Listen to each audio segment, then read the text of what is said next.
camarades des peuples d'Afrique, citoyens du monde, mes chers frères et sœurs. Ah, aujourd'hui, Poutine n'est pas allé du dos de la cuillère. Il est allé direct et fort. Il dit que les dirigeants européens sont des idiots. À Abidjan, on dit ils sont bêtes. Frère, mais pourquoi le grand Poutine a dit ça? Est-ce qu'il a raison de dire ça? Camarades d'Afrique, on va l'écouter. Et puis bien entendu, on va décortiquer pièce par pièce. On est parti. Max de partage, max de commentaires, max de likes. On est parti chez camarades. À présent, ils ont bêtement interdit à leurs entreprises de travailler chez nous. Mais nous voyons, on me contacte d'ailleurs à ce sujet, notamment de grandes entreprises, nous voyons qui veulent revenir. Très bien, je vous en prie. Mais là, il est très important, comme Alexei l'a bien dit, de regarder tout d'abord qui et comment ils se sont comportés. Ils ont cessé, par exemple, de vendre des meubles chez nous. Et alors, on fabriquait de bons meubles en Biélorussie avant ça. Vous êtes originaire de là? Que Dieu vous bénisse. On a commencé à en fabriquer chez nous, pas des pires, au contraire, des meilleurs. Des technologies sont apparues et même de nouveaux moyens de fabrication. Deuxième remarque, ils ne nous intimideront pas par d'éventuelles nouvelles sanctions. Il ne faut pas avoir peur. Celui qui commence à avoir peur perd tout immédiatement. Mais il est nécessaire de comprendre ce qui peut arriver. Il faut être prêt à n'importe quelle action de nos adversaires éventuels.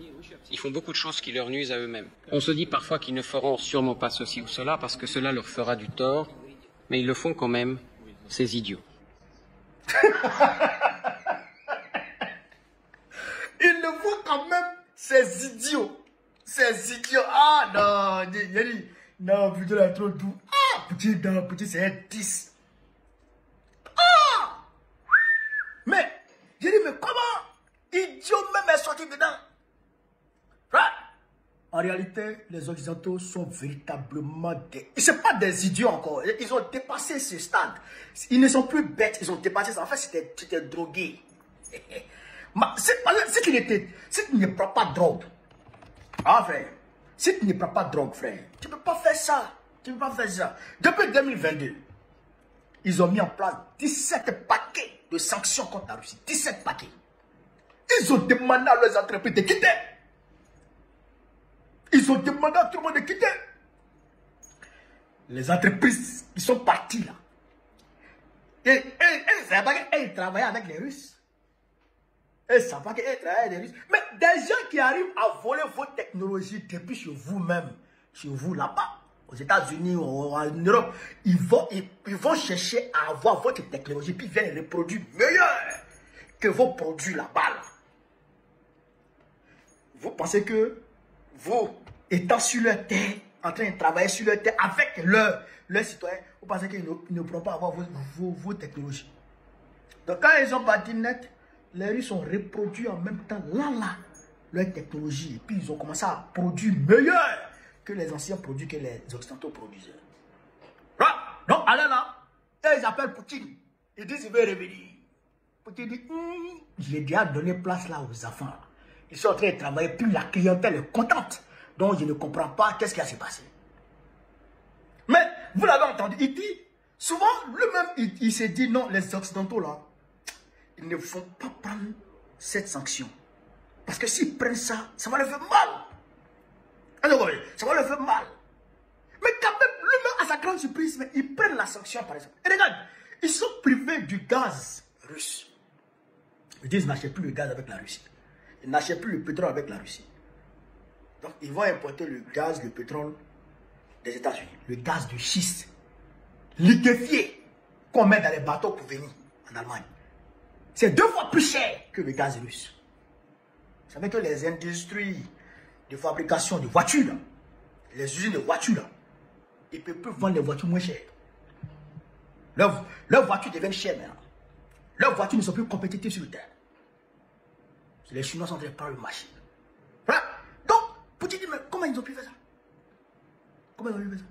Et ce qu'ils font encore, ils vont acheter le gaz et le pétrole russe avec les Indiens. Parce que l'Inde, là, l'Inde achète, après, je crois, la Chine, c'est l'Inde qui est le deuxième pays importateur du pétrole et du gaz russe.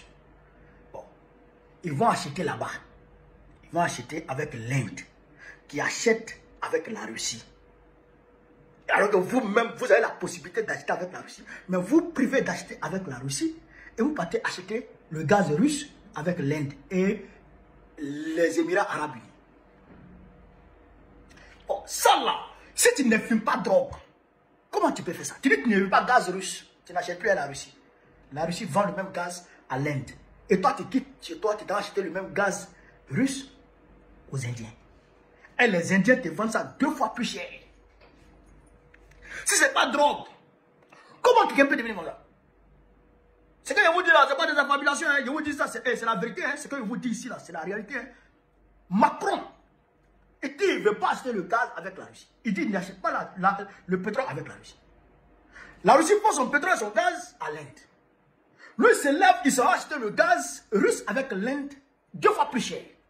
S'il achetait avec la Russie à 100 €, 100 € par exemple le baril, il va acheter maintenant à 200 € avec l'Inde. C'est quoi ça? C'est quoi ça? Donc Poutine dit c'est des idiots. Ils sont bêtes. C'est des drogués. Mais c'est ceci qui explique cela. Si on n'avait pas découvert le sachet de poudre avec la cuillère dans leur wagon là, dans leur train là, on aurait dit, ah vraiment les gens là, qu'est-ce qui garde ce droit de film pour prendre ce genre de décision?